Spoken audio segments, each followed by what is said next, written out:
Kalau kita bicara protein, banyak orang masih beranggapan bahwa yang mengkonsumsi protein atau yang makan makanan yang mengandung protein adalah orang-orang yang nge-gym. Jadi beberapa pasien saya yang usianya sudah agak lanjut, Bu, coba ditambahkan proteinnya. Loh dok, saya kan tidak nge-gym dok, saya tidak angkat besi.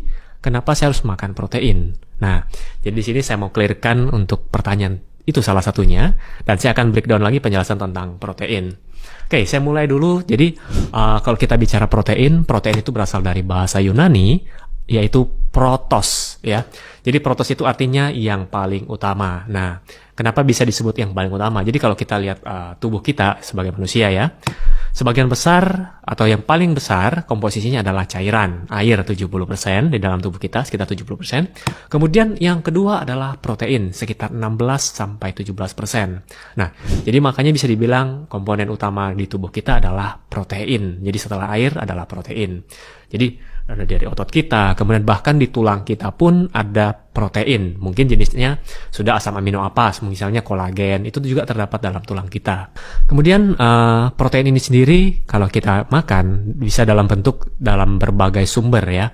Jadi ada protein hewani, kemudian ada protein nabati. Jadi kalau protein hewani misalnya kita dari telur, dari susu, ikan, kemudian daging, ya, ayam dan sebagainya. Kemudian serta produk turunannya, ya. Jadi misalnya keju, ya, yogurt yang dari susu juga ada mengandung protein.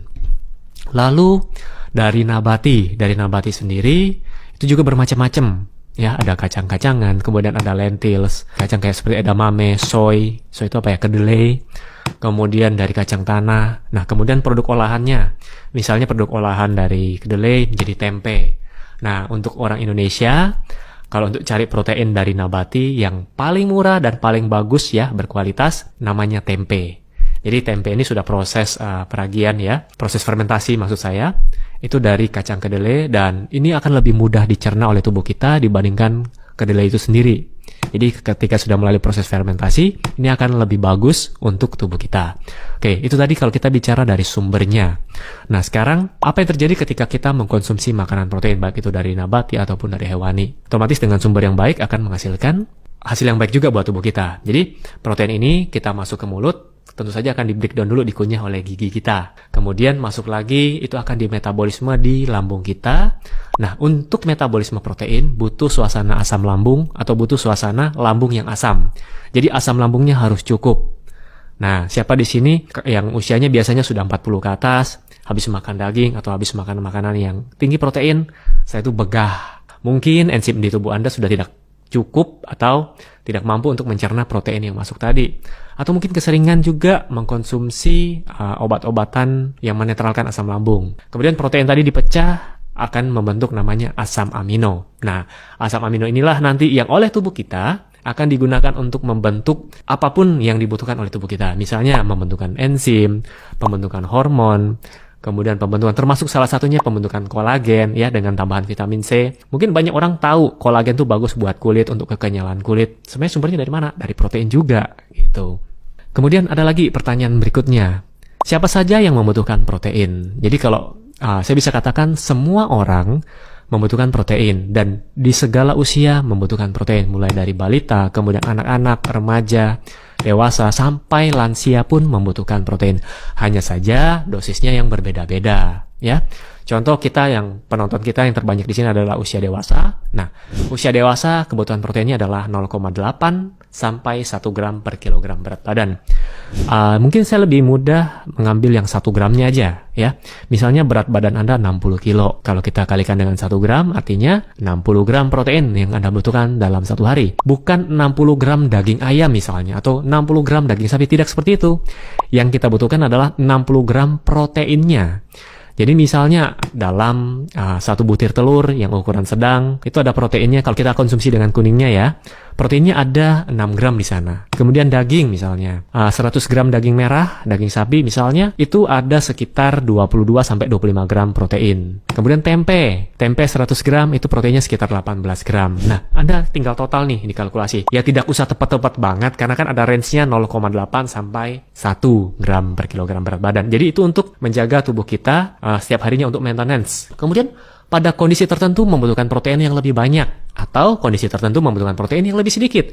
Contoh, yang lebih sedikit dulu nih. Misalnya pada mereka atau pada pasien-pasien yang menderita gagal ginjal atau gangguan pada ginjal. Nah, kita pakai dosis yang rendahnya yang 0,8-nya. Atau Anda bisa konsultasikan dengan dokter yang merawat Anda. Jadi kebutuhan proteinnya berapa, dok? Misalnya stadiumnya segini nih, kerusakan ginjalnya. Nah, itu tanyakan lagi ke dokter yang merawat Anda. Bukan berarti orang yang mengalami gagal ginjal atau ginjalnya bermasalah tidak boleh protein sama sekali. Tidak juga seperti itu, karena sel-sel lain tetap membutuhkan protein untuk regenerasi. Untuk mereka-mereka yang dosisnya dinaikin nih jumlah proteinnya. Contoh pada ibu hamil. Karena ibu hamil ini kan bukan cuma ibunya saja yang butuh protein, tapi ada janinnya yang butuh. Oke, jadi Anda bisa naikin dosisnya sekitar 2 gram per kilogram berat badan. Kemudian ada juga literatur yang mengatakan sampai 2,5 gitu. Kemudian pada orang-orang yang ingin menaikkan massa otot, misalnya ya tadi orang-orang yang nge-gym ya. Mungkin selama ini kita kenal orang-orang yang mengkonsumsi protein adalah orang-orang yang nge-gym. Identiknya minum susu protein gitu. Padahal protein itu bukan hanya dari susu, seperti yang saya sebutkan sebelumnya. Lalu orang-orang yang mengalami pasca operasi misalnya atau mengalami luka misalnya. Jadi regenerasi kulit atau regenerasi otot yang sobek atau regenerasi apapun, misalnya pasca operasi itu juga membutuhkan protein. Nah, ini satu lagi. Pernah dengar nggak orang bilang kalau wanita setelah melahirkan itu biasanya penampakannya ya umurnya sekitar nambah 10 tahun dari penampakannya. Ya, wajar saja karena nutrisinya terserap banyak oleh si janin atau si calon anaknya tadi. Nah, kalau nutrisinya tidak cukup, otomatis si ibunya akan kelihatan lebih tua 10 tahun. Tapi kalau nutrisinya cukup, tidak ada masalah sebenarnya. Jadi saya bisa ibaratkan kalau protein itu dalam tubuh kita seperti batu bata untuk menyusun rumah, untuk kita bikin rumah. Kalau batu batanya tidak cukup, kita paksakan jadi rumah, bisa nggak? Jawabannya bisa. Tapi kualitasnya pasti tidak sebagus kalau batu batanya cukup. Oke, mungkin itu saja yang bisa saya sharingkan buat Anda semua mengenai protein ya.